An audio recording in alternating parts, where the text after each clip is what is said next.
Five ways recycling hurts the environment. Number 5. Contamination gets around.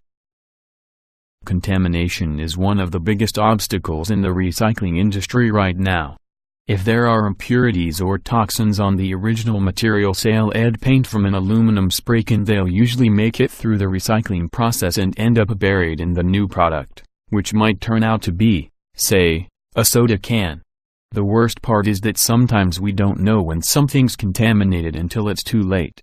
For example, we're just realizing that hundreds of buildings in Taiwan made from recycled steel have been giving people gamma radiation poisoning, and not the good kind, for the past 12 years. Number 4. Air pollution is still a problem. The recycling process itself produces a lot of pollutants, from the exhaust billowing out of recycling trucks to energy used at recycling plants.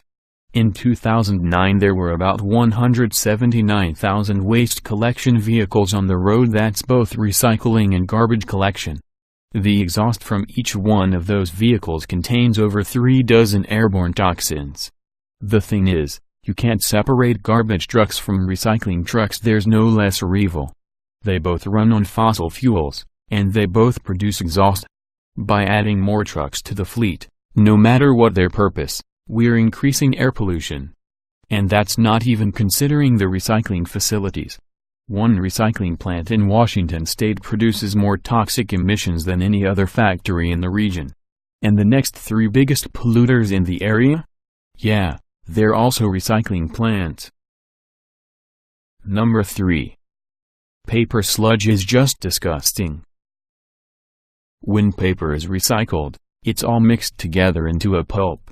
That pulp is washed, cleaned, and then pressed into new paper sheets. During that process, wastes like paper fibers, inks, cleaning chemicals, and dyes are filtered out into one giant pudding known as paper sludge. The sludge is then either burned or sent to a landfill, where it can leach dozens of toxic chemicals and heavy metals into groundwater.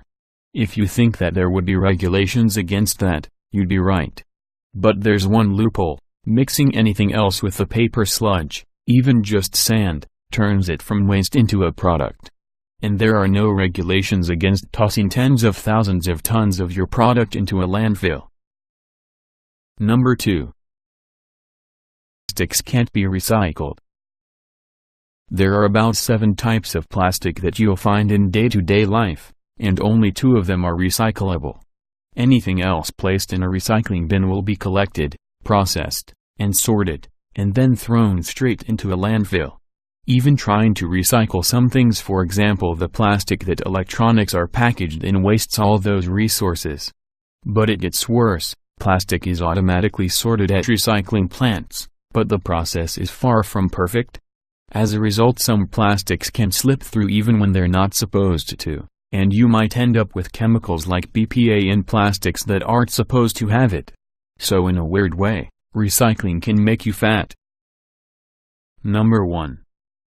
Current methods aren't effective. Plastic is a pretty tricky animal overall, but in all honesty, we just have no idea what to do with it. Take plastic shopping bags, for example. It's estimated that fewer than 1% are recycled, and that might be just because it's so expensive. It costs $4,000 US to recycle 1 ton of plastic bags, but a ton of recycled bags only sells for $32. As a result, about 300,000 tons of them end up in a landfill every year.